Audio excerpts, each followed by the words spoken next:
নমস্কাৰ এভৰিৱান। আজি মই ভিডিঅ' বনাই আছোঁ যে আমি স্পন্সৰ আই ডি কেনেকৈ বিচাৰিম।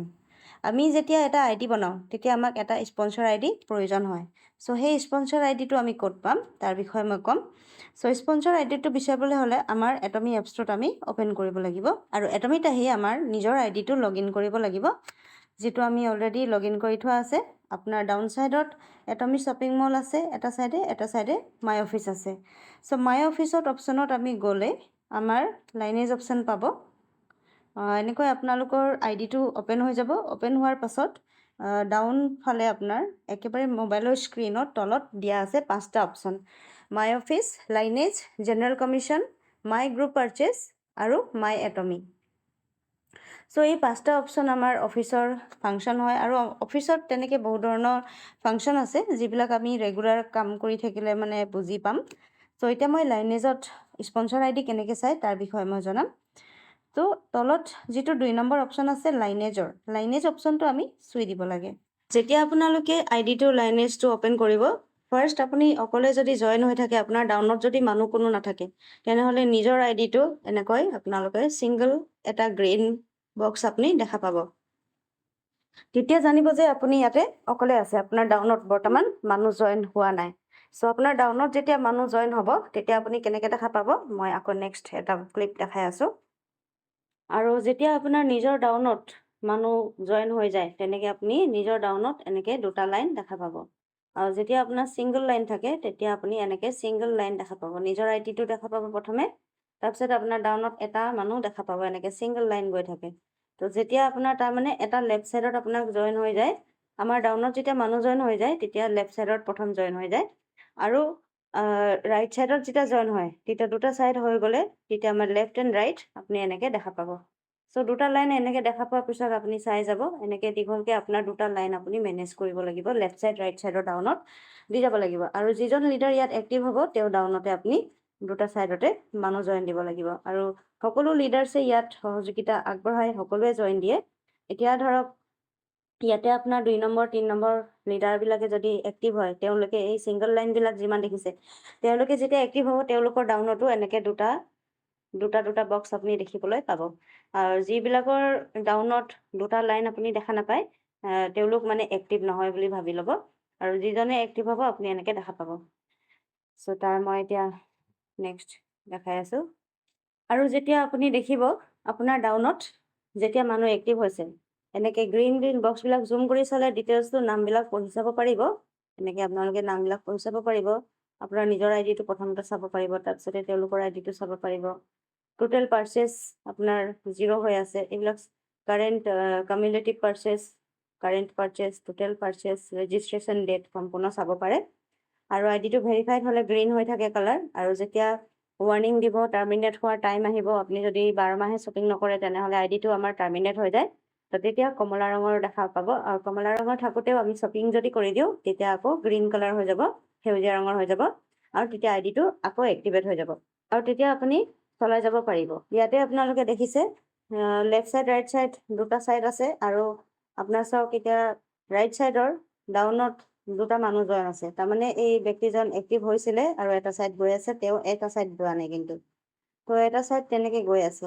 চাওক এতিয়া এটা ছিংগল লাইন গৈছে, ইয়াত ষ্টপ হৈ গৈছে, তাৰমানে কি হয় এই লাইনটো মানে প্ৰথম ফাৰ্ষ্ট ব্যক্তিজন এক্টিভ নহয়, সেইটো কাৰণে তেওঁ ৰাইট ছাইডটো ষ্টপ হৈ গৈছে, আধাতে গৈ ষ্টপ হৈ গৈছে।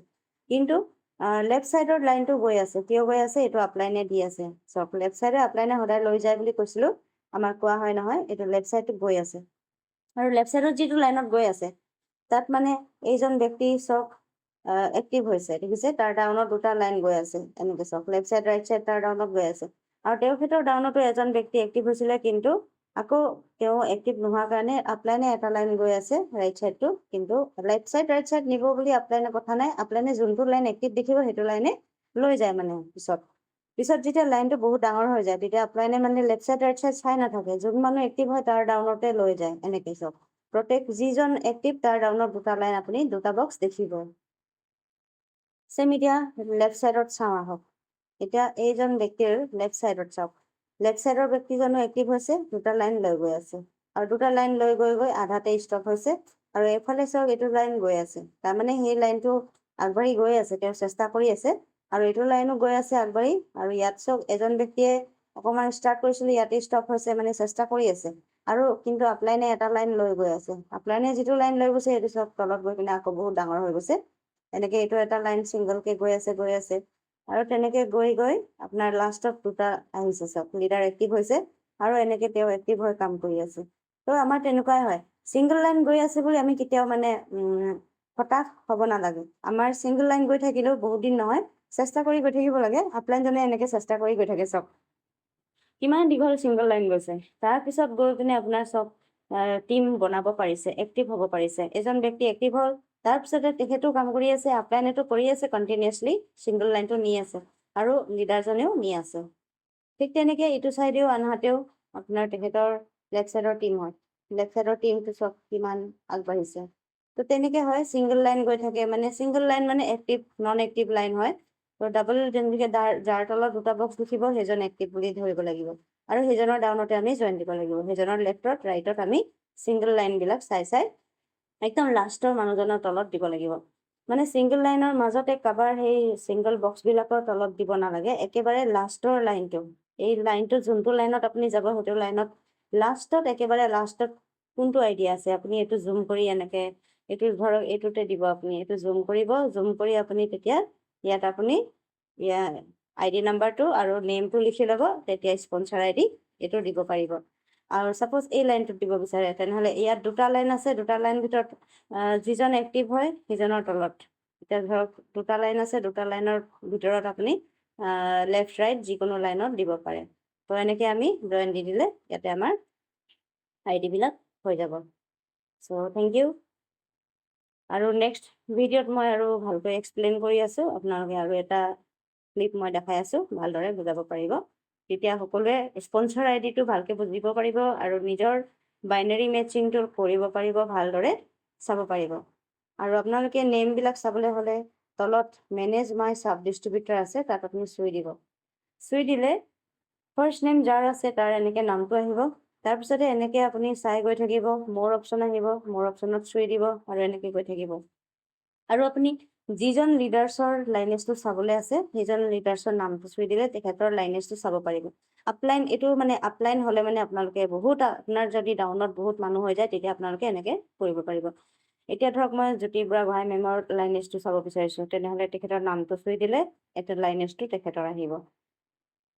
এইটো জ্যোতি বুঢ়াগোহাঁই মেমৰ নেমটো ফাৰ্ষ্ট আহিব আৰু লাইনেজটো মই চাব পাৰিম আৰু এনেকৈ মই তেখেতৰ লাইনেজত কিমান মানুহ আছে এইবোৰ মই চাব পাৰিম তেখেত এক্টিভ হৈছে তেখেতৰ লেফ্ট এণ্ড ৰাইট বহুত ডাঙৰ টিম হৈ গৈছে এইটো চব বুজিছেনে ইয়াত তেখেতে বহুত চেষ্টা কৰি বহুত পিছত তেখেতে এক্টিভ লিডাৰ্ছ এনেকৈ বনাবলৈ সক্ষম হৈছে এতিয়া মই মেনেজ মাই চাব ডিষ্ট্ৰিবিউটাৰটো আকৌ চুই দিলে আকৌ নামটো যাৰ আইডিটো মই চাইছোঁ তেখেতৰ নামটো প্ৰথমতে আহিব তাৰপিছতে এনেকৈ গৈ মই ওপৰলৈ টানি চাৰ্চ কৰি এতিয়া মই আকৌ যদি চাব বিচাৰোঁ তেতিয়াহ'লে আৰু নেক্সট ইয়াতে মই এতিয়া পুষ্পা দত্ত আইডিটো চাব বিচাৰিছোঁ তো ইয়াৰ নামটো চুই দিলে মানে তেখেতৰ আইডিটো এনেকৈ ওলাই পৰিছে চ' তেখেতৰ মই এতিয়া দেখা পাইছোঁ তেখেতে ছিংগল লাইন আছে মানে তেখেত এক্টিভ হোৱাই নাই তো তেখেতৰ লাইনটো এনেকৈ গৈ আছে কিন্তু তেখেতৰ ডাউনত গৈ মানুহ বহুত এক্টিভ হৈ গৈছে আৰু লাইনটো গৈ আছে তো তেনেকুৱা হয় আমি যদি কাৰোবাৰ চাব বিচাৰোঁ আকৌ মেনেজমাৰ চাব ডিষ্ট্ৰিবিউটাৰ চুব পাৰিব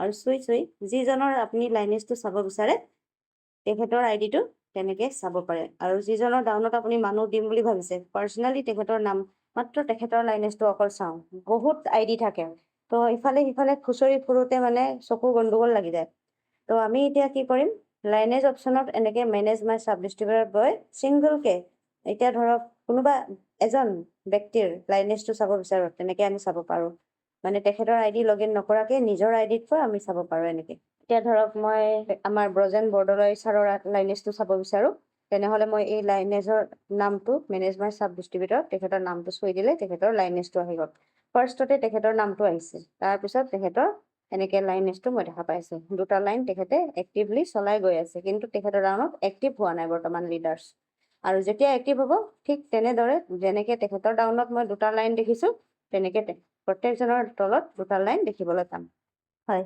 এতিয়া আপোনাৰ লাইনেজ অপশ্যনটো অ'পেন কৰাৰ পাছত আপোনালোকে নিজৰ আইডিটো এনেকৈ চাব দেখা যাব আইডিটো এনেকৈ চোৱাৰ পিছত আইডিটো জুম ইন জুম আউট কৰি পঢ়িব পাৰে ডিটেইলছত। আৰু আপোনালোকে লাইনেজত আপুনি চাব লাগিব স্পনচাৰ আইডি। এতিয়া ছাপ'জ স্পনচাৰ আইডি আপোনাৰ এতিয়া দিবলৈ হ'লে আপোনাৰ ডাউনত প্ৰথম আপোনাৰ লেফ্ট ছাইড আছে আৰু এজন আছে ৰাইট ছাইড। চ' দুজনৰ ডাউনত আপুনি টিমটো বনাই যাব লাগিব, বেলেঞ্চ কৰি যাব লাগিব। প্ৰত্যেকে নিজৰ ডাউনত দুটা মানুহ জইন দিব পাৰে। এতিয়া আপুনি জইন দিওঁ বুলি ক'লে আপোনাৰ টিমটো আপুনি চাব লাগিব। আপুনি যদি লেফ্ট ছাইডত দিওঁ বুলি কয় তেনেহ'লে এইটো লেফ্ট ছাইড হয় আৰু লেফ্ট ছাইডৰ ডাউনত ফ'ল' কৰি যাব লাগিব। এতিয়া ধৰক আপোনাৰ প্ৰথম ব্যক্তিজনৰ জইন দিলে এজন লেফ্টত আহিলে, তো তাৰ ডাউনত আপুনি এতিয়া দুজন জইন অলৰেডি আছে, এজন লেফ্ট এজন ৰাইট। চ' এটা লেফ্ট এটা ৰাইট আছে, আপুনি লেফ্টৰ ডাউনটো লৈ গৈ থাকিব লাগিব আৰু ৰাইটটো তেওঁ নিজে নিব। চ' লেফ্টত এতিয়া আপুনি জইন দিবলৈ হ'লে এতিয়া আপোনাৰ স্পনচাৰ আইডি হ'ব এই লাষ্টৰজন। প্ৰথম একজন দুজন আছে, এই লাষ্টৰ ব্যক্তিজন মেম্বাৰজন আপোনাৰ স্পনচাৰ আইডি হ'ব। মানে যিজনৰ তলত আপুনি মানুহ জইন দিব সেইজন হ'ব আপোনাৰ স্পনচাৰ। চ' স্পনচাৰ আইডিটো চাবৰ কাৰণে আমি লাইনেজত আহিলে এনেকৈ আমি দেখা পোৱা যায়। এতিয়া ছাপ'জ আপুনি ৰাইট ছাইডৰ টিমত জইন দিব বিচাৰে তেনেহ'লে ৰাইট ছাইডৰ ডাউনত আপোনাৰ এক্টিভ লিডাৰ্ছ যিজন আছে তেওঁ ডাউনত আপুনি দিব আৰু এই লাষ্টৰ আইডিটোহে আপোনাৰ স্পনচাৰ আইডি হ'ব। আপোনাৰ ডাউনত তেনেকৈ লিডাৰ্ছ অলৰেডি কাম কৰি আছে, যিসকল লিডাৰ্ছ এক্টিভ তেওঁলোকৰ ডাউনত দুটা লাইন আপুনি দেখিব। যিসকল লিডাৰ্ছ ৰেগুলাৰ মিটিঙত আহি থাকে আৰু ৰেগুলাৰ টিমটো আগুৱাই নি আছে তেওঁলোকক আপুনি হেল্প কৰিব লাগিব। চ' এক্টিভ লিডাৰ্ছৰ ডাউনত আপুনি জইন দিব লাগিব আৰু স্পনচাৰ আইডিটোৱে তেনেকৈ চাব পাৰিব। আৰু ইয়াত চাই আপুনি স্পনচাৰ আইডিটো জুম কৰিব লাগিব। এতিয়া ধৰক এই লাষ্টৰ আইডি ডাউনত যদি দিব বিচাৰে তেনেহ'লে এই আইডিটো আপোনাৰ স্পনচাৰ আইডি হ'ব। এনেকৈ আপুনি জুম কৰিব লাগিব আৰু জুম কৰি আইডি নাম্বাৰ আৰু নেমটো ইয়াৰ পৰা লিখি ল'ব লাগিব। এতিয়া ছাপ'জ আপুনি বেলেগ আইডি জইন দিব বিচাৰে, এজনৰ তলত যদি দিব বিচাৰে, এইটো লাইনত যদি দিব বিচাৰে তেনেহ'লে এজনকৈ দি গৈ আছে আৰু লাষ্টৰজনৰ তলত আপুনি এনেকৈ জুম কৰি ল'ব আৰু আইডি নাম্বাৰ আৰু নেমটো লিখি ল'ব। তাৰপিছতে ইয়াৰ পৰা আপোনাৰ স্পনচাৰ আইডি দিব পাৰিব। স্পনচাৰ কৰিলে এই আইডিটো যদি স্পনচাৰ কৰে তেনেহ'লে ইয়াৰ তলত মানুহজন জইন হ'ব পাৰিব। ঠিক তেনেকৈ এজনকৈ যেনেকৈ ইয়াত জইন হৈ গৈছে প্লাছ হৈ গৈছে তেনেকৈ আপোনাৰ জইন হৈ যাব। যোনটো লাইনত আপুনি জইন দিব সেইটো লাইনত তেনেকৈ যিজনৰ তলত জইন দিব বিচাৰে সেইজনৰ নাম্বাৰটো স্পনচাৰ আইডিত লিখিব লাগিব। এতিয়া ধৰক এই মানুহবিলাকৰ ছিংগল লাইন কিয় গৈ আছে? ছিংগল লাইন সেইকাৰণে গৈ আছে যে তেওঁলোক এতিয়ালৈকে এক্টিভ হোৱা নাই। যিজন মানুহে এক্টিভ হৈ যাব তাৰ ডাউনত এনেকৈ দুটা লাইন আপোনালোকে দেখা পাব। ডাউনত দুটা লাইন এনেকৈ গৈ আছে, তাৰমানে তেওঁ এক্টিভ হৈছে, কিন্তু তেওঁ ডাউনত কোনো মানুহ এক্টিভ হোৱা নাই। চাওক, তেওঁ ডাউনত এতিয়ালৈকে কোনো এক্টিভ হোৱা নাই, গতিকে তেওঁ চেষ্টা কৰি গৈ আছে। আৰু যেতিয়া তেওঁ ডাউনতো এনেদৰে দুটা লাইন দেখা পাব প্ৰত্যেকৰ ডাউনত, তেতিয়া সেই লাইনটো এক্টিভ বুলি আপুনি গম পাব। তো আমি এনেকৈ লাইনজত চালে গম পাওঁ এজন ব্যক্তি এতিয়া এক্টিভ হ'বলৈ ধৰিছে, দুজন মানুহ অলৰেডি জইন দিছে। চাওক, তো তেনেকুৱাই আমাৰ ডাউনত আমি চেক কৰিব পাৰোঁ। আৰু এই লিডাৰ্ছবিলাক অকল লাইনেজত চালে নহ'ব, তেওঁলোকক মিটিং আমাৰ যিহেতু আমি ৰেগুলাৰ মিটিং কৰোঁ, তো ৰেগুলাৰ মিটিঙতো তেওঁলোক আহিব লাগিব, দায়িত্ব পালন কৰিব লাগিব আৰু টিম চলাই যাব লাগিব। টিমৰ যিমান দায়িত্ব আছে সকলো পালন কৰি আগুৱাই যাব লাগিব, তেতিয়াহে আপুনি তেওঁক হেল্প কৰিব পাৰিব, তেওঁ ডাউনত জইন দিব পাৰিব প্ৰত্যেকৰ ডাউনত। তো মই ভাবিছোঁ এতিয়া স্পনচাৰ আইডিটো আপোনালোকৰ ক্লিয়াৰ হৈছে। আৰু স্পনচাৰ আইডিটো আপোনালোকে সদায় ভাবি চিন্তি কৰি দিব, কাৰণ স্পনচাৰ দিয়াৰ পিছত সেই ডাউনত আপোনাৰ স্পনচাৰজনৰ ডাউনত এটা মানুহ জইন হৈ যায় আৰু সেই মানুহজনক আগুৱাই নিবলৈ আপলাইনৰ সদায় দায়িত্ব থাকে। গতিকে যিসকল এক্টিভ লিডাৰ্ছ তেওঁলোকৰ ডাউনত আপোনালোকে স্পনচাৰ আইডি কৰিব। আৰু স্পনচাৰ আইডিটো আপোনালোকে আইডি জইনিঙৰ টাইমত ভালদৰে চেক কৰিব যাতে ভুল নহয়। কেতিয়াবা কি হয়, স্পনচাৰ আইডি আমি ভুলতে যদি এটা আখৰো যদি ভুলকৈ টাইপিং কৰি দিওঁ তেনেহ'লে বেলেগ নাম্বাৰ এটা আহি যায়, বেলেগ এজন মানুহৰ নাম্বাৰ বা আইডি আহি যাব। তো তেতিয়া মানে কি হ'ব, মানুহজন বেলেগ ফালে জইন হৈ যাব। গতিকে স্পনচাৰ আইডি দিওঁতে সদায় ভালদৰে চাই মেলি দিব আৰু স্পনচাৰ আইডিৰ লগতে নামো ভালকৈ লিখি ল'ব। Thank U.